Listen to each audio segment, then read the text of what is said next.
그럼 구체적으로 납입자본이 어떻게 발생되는지, 그러니까 주식회사가 어떻게 성립되는지 이 내용을 보도록 하겠습니다. 그러면 자본은 크게 납입자본, 이익잉여금, 기타 자본 요소로 구분된다 말씀드렸고요. 그 중에 납입자본이 생기는 것은 주식을 발행해서 자본금이라는 것이 생기는 거죠. 지난 시간에 봤듯이 자본금은 우리 회사 액면 단가 곱하기 발행된 주식 수. 그래서 액면 단가 곱하기 발행된 주식 수 하면 그것이 자본금입니다. 그 자본금. 자본금은 주주한테 입금된 금액이기 때문에 가장 주식회사 자본의 기본이 되는 겁니다. 기본이.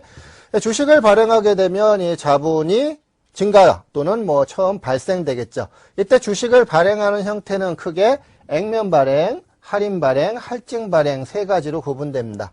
이거 우리가 어디서 본 적이 있죠. 앞서서 부채 중에 사채를 공부할 때 사채도 액면 발행, 할인 발행, 할증 발행 했습니다. 사채의 액면 이자율과 유효 이자율과의 관계에 따라서 그 두 이자율이 같을 때 액면 발행, 차이가 날 때는 할인 발행 또는 할증 발행해서 그 할인 발행 시에는 사채 할인 발행 차금이라는 사채 차감적 평가 계정 썼고요. 할증 발행 경우에는 사채 할증 발행 차금이라는 사채의 부가적인 평가 계정을 썼습니다. 마찬가지로 주식 발행 경우에도 유가증권이니까 우리 액면 금액하고 실제 발행되는 발행 금액하고 관계에 따라서 우리가 세 가지로 구분이 되겠습니다. 그래서 액면 금액하고 발행 금액이 같을 때, 그래서 뭐 100원짜리 주식을 100원에 발행했다. 그러면 대변에 자본금이라는 자본의 증가죠. 자본금 100원. 이것이 실제 발행도 100원에 발행됐다. 그럼 100원 하면 끝나는 거죠. 이것이 액면 발행입니다. 액면 발행. 그 다음 액면 금액과 발행 금액이 차이 나는데 액면 금액보다 낮은 금액으로 발행됐다. 액면 금액은 100원인데 이것이 80원에 발행됐다.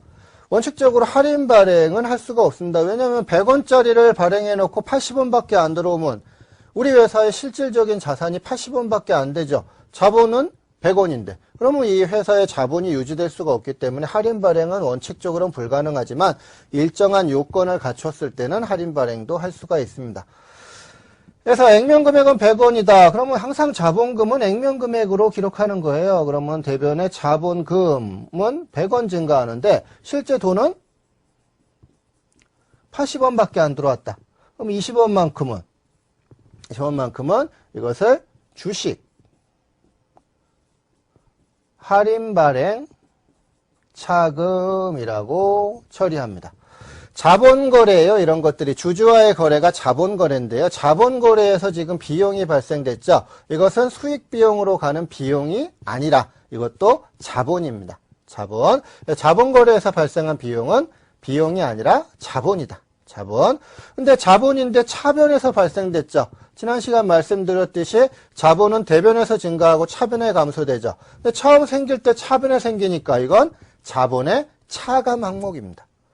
그래서 이러한 주식 할인 발행 차금이 뭐 납입자본에 속하느냐 아니면 자본유지 조정에 속하느냐 이것은 하나도 중요한 것이 아니다 말씀드렸어요. 주식 할인 발행 차금은 주식을 액면 금액보다 낮은 금액으로 할인 발행했을 때 그 차액을 주식 할인 발행 차금이라고 하고 주식 할인 발행 차금은 자본의 차감 항목이다. 이것이 중요한 겁니다. 자본의 차감 항목이라는 것. 자본이고 자본의 차감 항목이라는 것. 이것이 중요한 내용이 되겠습니다. 주식 할인 발행 차금은 나중에 뭐 잉여금의 처분으로 처리가 되겠습니다. 주식 할인 발행 차금. 반대로 할증 발행도 있을 수가 있겠죠. 일반적인 경우는 대부분 할증 발행입니다. 그래서 액면은 100원인데 이것을 액면 금액보다 높게 발행했을 때 뭐 우리 회사가 뭐 신기술이 있다. 뭐 나중에 회사가 커나갈 것이다. 이런 때는 뭐 3배수, 5배수 이렇게 발행을 하는 겁니다. 그래서 3배수, 100원짜리를 뭐 300원씩에 발행을 했다. 이런 경우에 자본금은 항상 액면 금액이에요. 그래서 자본금은 100원. 근데 돈은 얼마 들어오냐면 발행 금액은 300원이다. 자본거래에서 수익이 생겼죠. 차익이 생겼죠. 이것도 마찬가지로 수익이 아니라 자본으로 처리한다. 이것을 주식 발행 초과금이라고 부릅니다. 주식 발행 초과금 200원. 자본거래에서 생기는 차손은 비용이 아니고 자본이었죠. 마찬가지로 자본거래에서 생기는 차익도 수익이 아니라 자본입니다. 대변에서 발생됐으니까 자본의 가산 항목이죠. 주식 발행 초과금은 주식을 액면금액보다 높게 할증 발행했을 때 그 차익을 주식 발행 초과금이라고 부르고요. 자본의 가산 항목이다. 이것이 중요한 내용이 되겠습니다. 주식의 가산 항목. 이런 경우에 뭐 신주 발행비가 생겼다, 신주를 발행한다 하고 뭐 신문에 광고를 내고 뭐 주권을 인쇄하고 이런 재비용들, 신주 발행과 직접적인 비용들, 이것이 이제 신주 발행비가 되겠죠. 사채 발행비 같은 경우도 어때요? 사채 발행비는 사채 발행 금액에서 차감했죠. 마찬가지로 신주 발행비도 그 주식 발행